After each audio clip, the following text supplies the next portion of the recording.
I want to thank you all for joining us today. I am very excited for today's session. A lot of you guys privately emailed me wanting a little introduction. So my name's Hanifa Sayed. I am a senior Girl Scout right now, and this entire program is dedicated towards building my Gold Award. So in a Gold Award project, it's a community service project, and you want to have a target audience and you want to have a root cause. So, being a teen right now and living in a global pandemic, I felt as though the ongoing social anxiety that's ever growing between both generations is very prevalent, and I wanted to collaborate with all of community services on this project to bring together both our Olivers, we have some on right now actually, and then the rest of you all, which are teens. Olive Community Services is a nonprofit organization dedicated to having their seniors live, learn, and thrive. They do so in their weekly and monthly programs where they have their seniors work on exercises, arts and crafts, and different conversations which are led by both their facilitators that they have working for them and also guest speakers. I want to emphasize that the Olive seniors who participate, or they call themselves Olivers. I'm going to be referring to that word a lot, so get comfortable with it because we have Olivers joining us every 6 weeks. But they are very ethnically diverse people. So in the 6-week time period, you're going to hear a new Oliver and a new story from a new perspective. Today, we have Auntie Rubina with us. We're going to give her a little brief introduction a little later on after I finish introducing this. However, within each week, we just really wanted to make sure that all of you could hear their stories. And what's going to happen is that there's also going to be breakout sessions where you are going to talk to our teen volunteers. So without further ado, I want to introduce those as well. We don't have all of them on right now. A couple are going to be joining us a little later on. However, for those of you, wave, I guess. I know I spotlighted my video. Here, I'll cancel that. But just so you could see them. So our teen volunteers that are on right now are Amira, Mariam, Raneem, and Adam. All of them have been working with me tirelessly to make this program come to life, and I want to thank them all, but you'll get to know them really, really well in the breakout sessions. So they will also be the facilitators for that, and you're probably going to end up becoming really close with them over these 6 weeks. So right now, I'm going to hand it off to Amira. Assalamu alaikum, everybody. My name is Amira. So in the meantime, if you have any questions, please feel free to drop them in the chat. And for housekeeping, please stay muted as our guest speaker shares their story. After the story is shared, you'll enter a breakout session and receive an invitation to automatically take you there, so make sure you click yes on that. When you enter the breakout room, please make sure that you have your cameras on and mic, and be ready to participate and share what you learned during the session. And now, without further ado, Raneem is going to introduce this week's Oliver. Hi everyone, I'm Raneem. So to introduce today's speaker, Rubina is the president of MARRS Services, an engineering management firm in Fullerton, California. In addition, she is the president and one of the founding members of Olive Community Services. Rubina's passion for elder care stems from her experience of caring for her parents from afar as they reside in Canada. As the population is aging, Rubina sees a need to create culturally appropriate support services for seniors in a way that engages them physically, mentally, and socially. Since loneliness and isolation are two of the key contributors that negatively impact seniors, it is even more crucial that these services are applied to our community. Rubina stresses the importance of intergenerational relationships and believes they are integral to fostering healthy relationships among families. Rubina is passionate about facilitating projects and bringing them to fruition. Her empathy, strong leadership, networking, and management skills have all been instrumental in bringing Olive to where it is today. As the organization continues to grow and evolve, Rubina envisions Olive to be one of the best organizations in California, serving seniors, their family, the community, locally and globally. Today, she will be sharing her stories of resilience with her main themes, focusing on how to be emotionally intelligent, remain determined, and challenge your fears. So, Auntie Rubina, we'll start our little interview. As she's sharing her story, you guys, start thinking of questions because we'll have a short Q&A. So, Auntie Rubina, I'm going to spotlight your video, so you might not see everyone, but just know that everyone can see you. All right. So, with the first question, can you please describe a life-changing moment and how you think it has made you who you are? Okay. First of all, Hanifa, I want to thank you and the Girl Scouts and your mom for making this program happen. And I'm indeed honored to be the first one to launch your program. In terms of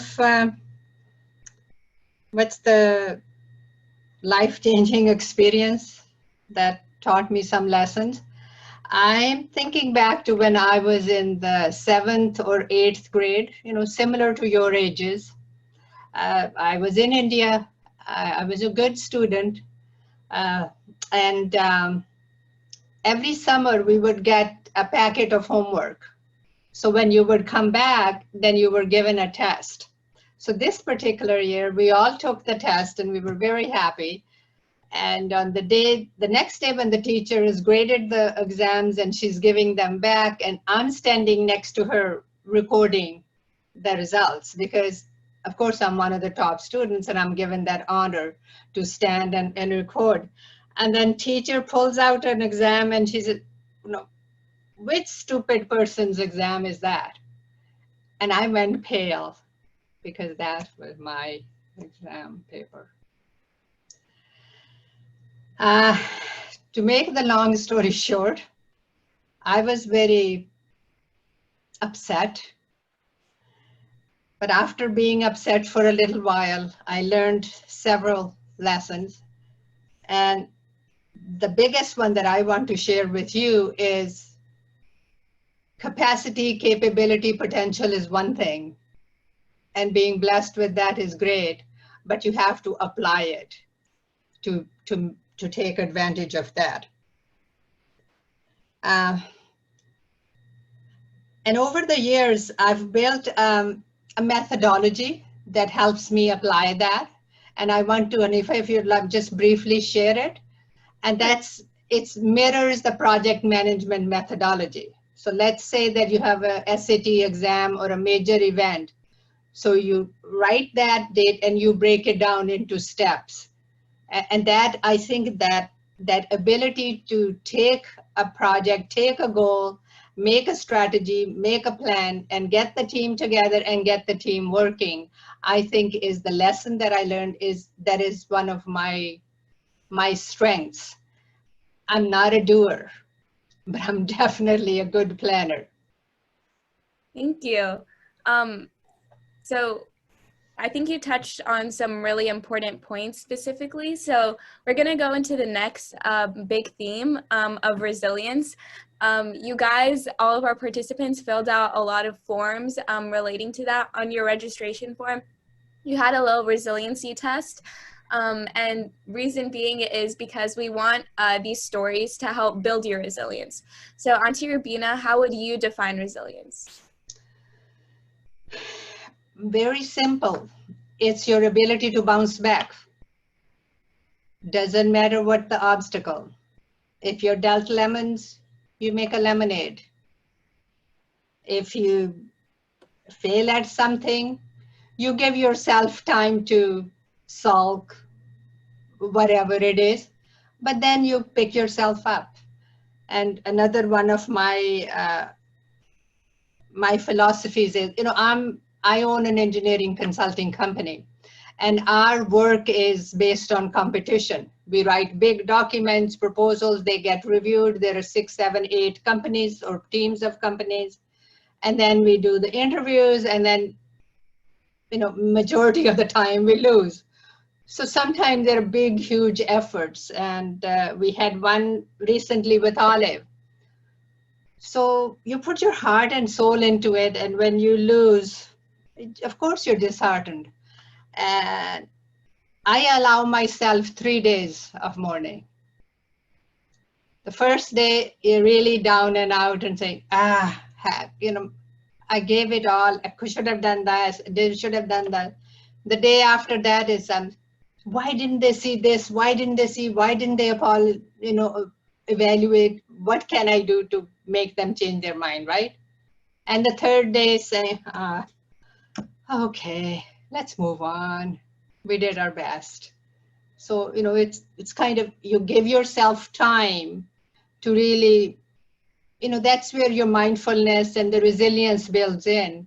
Yes, acknowledge that you've had that setback, but then make a plan to move forward. We can use this pandemic as an example.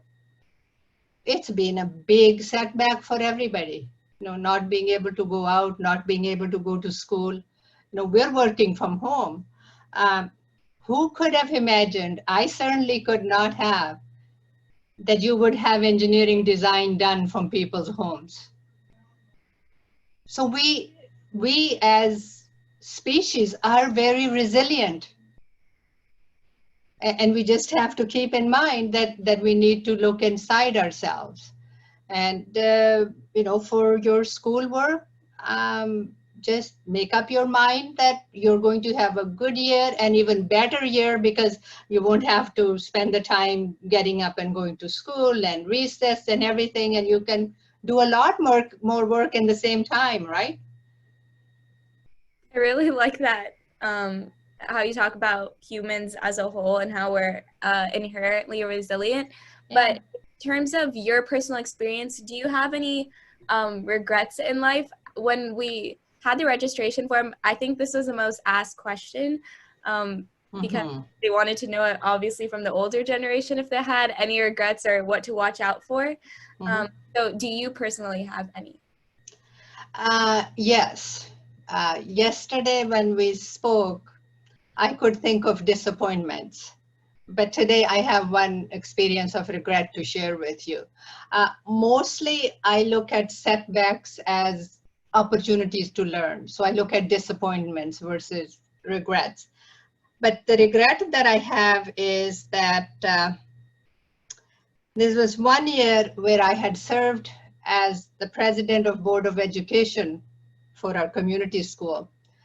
And I was up for election the second year, and the vote was tied.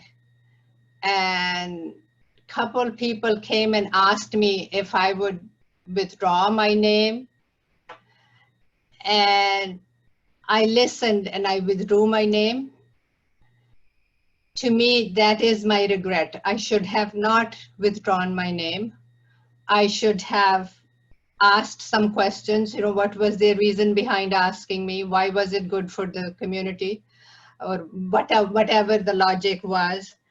And I should have said, it's okay. Let the chips fall where they may. I will lose, I will lose, I will win, I will win. Because my regret is that decision started series of events that were not positive for the school and for our society. And I wish that I had not said yes to the request. Being a good team member, I'm asked something and I said yes. And I wish I had not said yes, that I had competed. And if I lost, then today I would not have a regret, because I had competed and I lost. I like how you talk about like other people's influence on your decisions. And when we previously talked yesterday, I think that question really goes into the next one of how you listen to other people. So which world events to you personally had the biggest impact on your life? No, I think the biggest impact on me was Barack Obama's election. How was it a big impact to you?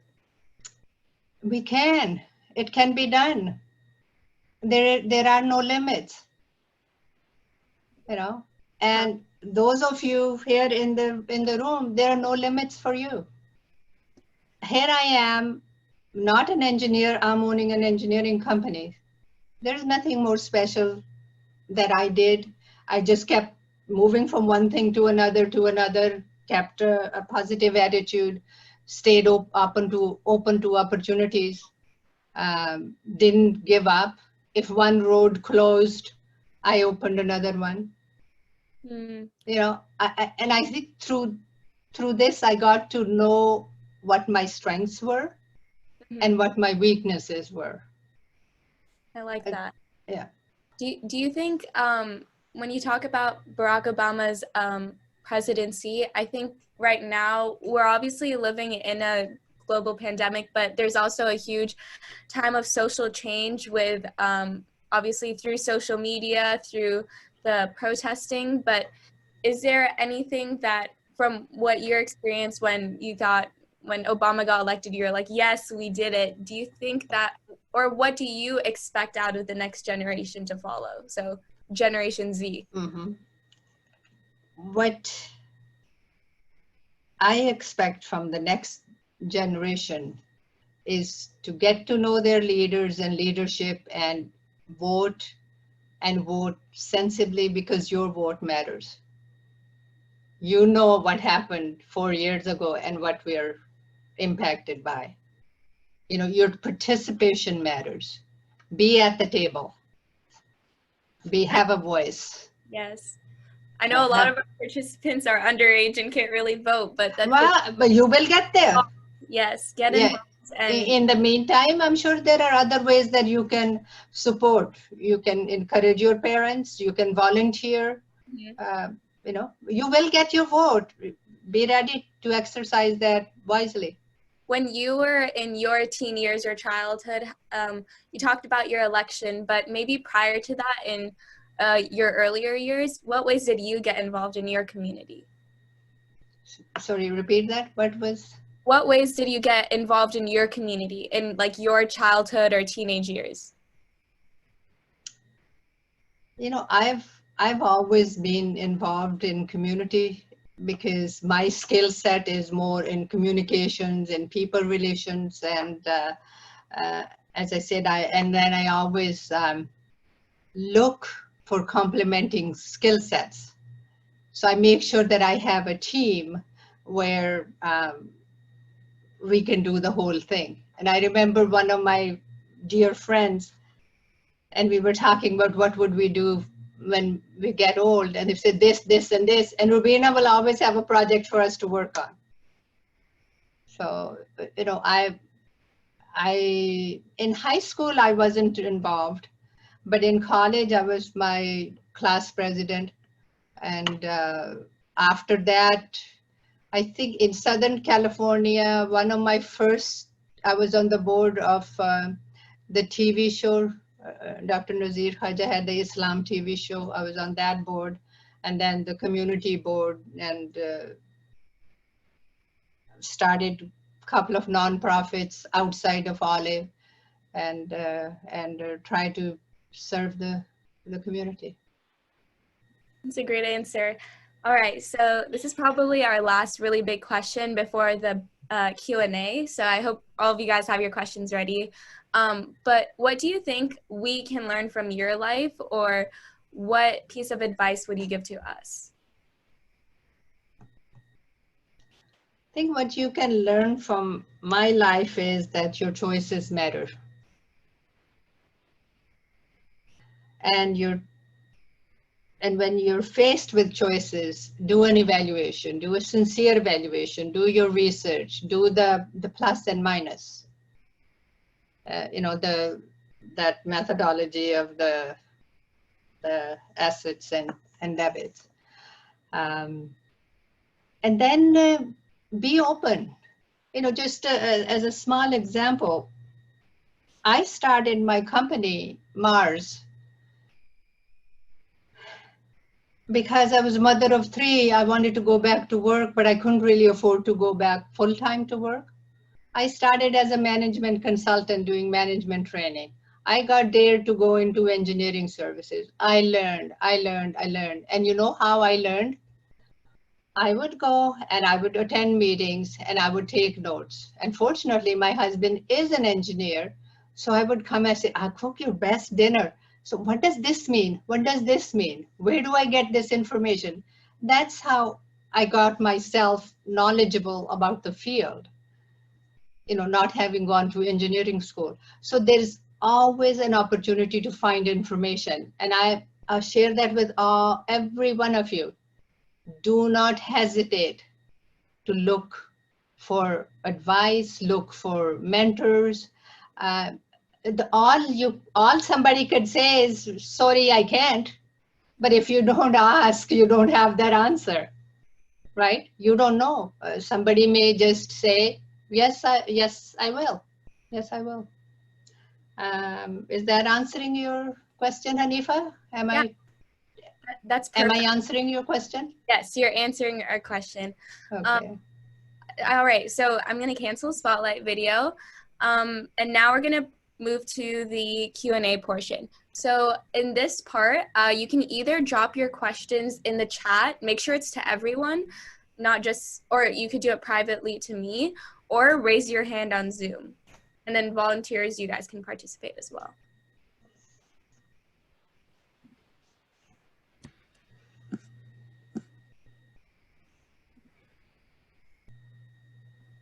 Anyone? All right, from Sophia, she said, what struggle was the hardest to bounce back from in your life?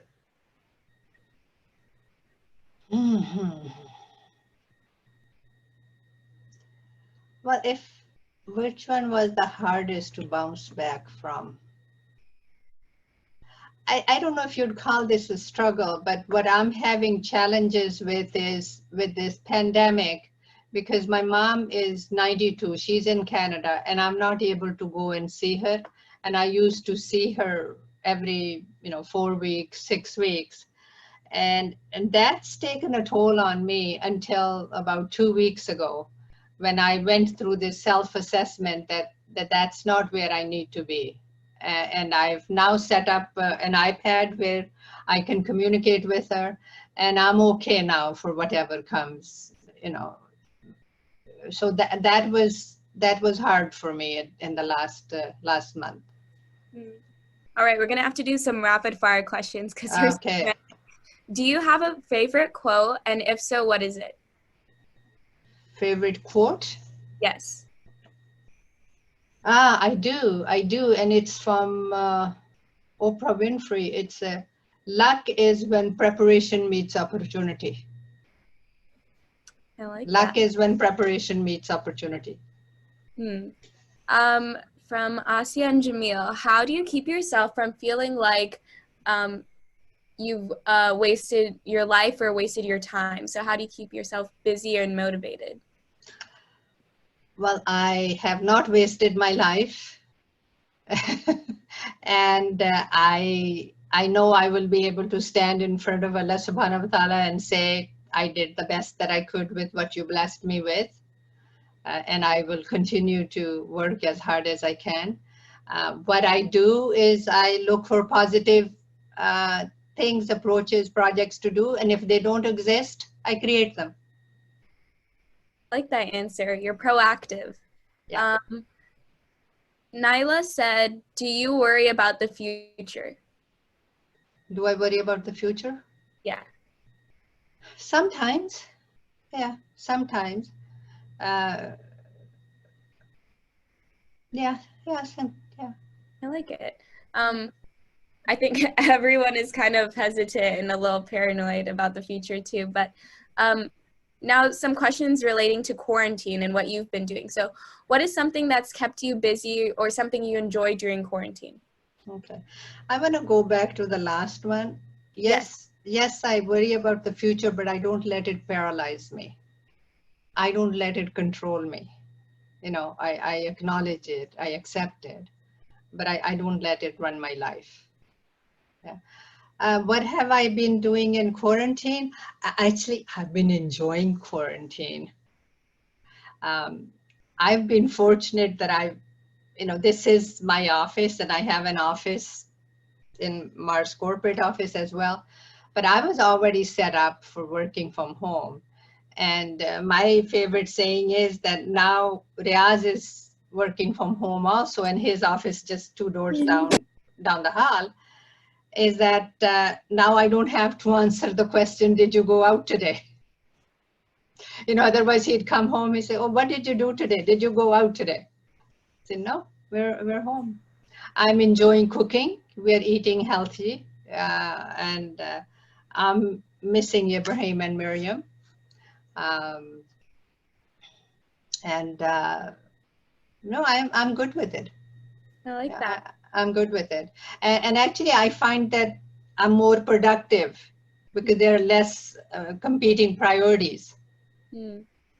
I really like this question Senna asked. Have you ever experienced something similar to quarantine or any virus or epidemic during your lifetime where you had to stay put in one place? Nothing that I can recall, no. No. And then this is more towards your business side. Zaid asked, what motivated you to start Olive? I think it was a conversation that we were all having within the community. Sister Khalida Siddiqui, many of you know Zaid's grandma. She and few other elders in the community and younger people had started a group, and she asked me to come as a speaker. And I met with her and said, what is it that you want me to talk about, before I accept that engagement? And it was in that conversation that this idea that we do need senior support services, and it's not a one center issue, it's a community wide and global issue. And so that's why we created this independent organization, so it can serve all the areas, not just one particular center and serving the local community. Awesome. All right, so we'll do 2 more questions. These are kind of interesting, but when you were telling your story, when we talked yesterday too, we talked about how you're emotionally intelligent and how you continue to stay emotionally strong. So Asia wants to ask, how do you stay positive during this pandemic?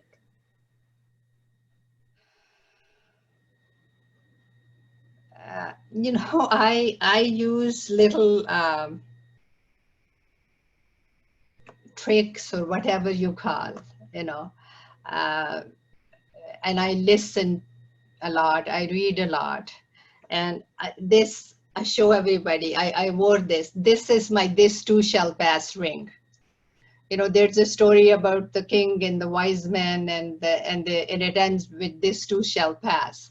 So this is my reminder that whether it's good environment, whether it's bad environment, whether it's rain or snow or pandemic, it will not stay. This too shall pass. I like that answer. And now this is a question kind of relating to your earlier or past. How are you able to balance work and being a mom? Well, my primary reason there were 2 reasons for starting Mars. Maybe 3. One was that we had moved from Canada to here. We were settled. It was time for me to go back to work. The second was that I was involved with school and PTA, and we were doing fundraising. And one day I decided, I had to go out and earn something and come back and support some of my projects. And so those were a couple of the reasons. But I worked from home. I started my company. I looked strong and hard at different careers. I explored. But then I chose to work from home, where I could be home before school and after school. And I used to work from morning till lunchtime, then make dinner and take a break and then be ready. So I had the good fortune by starting my own business that I could, adjust my hours. Not everybody has that option, but, as I said, I created it. I love that answer. All right, so thank you all for participating in that really nice Q&A. Right now, this is kind of the more interactive part from you guys. So Raneem is going to drop a link in the chat, It's a really quick 3-answer, it's not even 3 answers, it's like 2 questions. It's like a 2-minute thing. She just put it in the chat, so before we move on to the breakout rooms, I need you all to fill that out, and then we're going to get ready for that. So if you could all fill that out, and then give me a thumbs up or just type done in the chat whenever you are, just so I know when to open the rooms. And then volunteers, could you also please fill it out?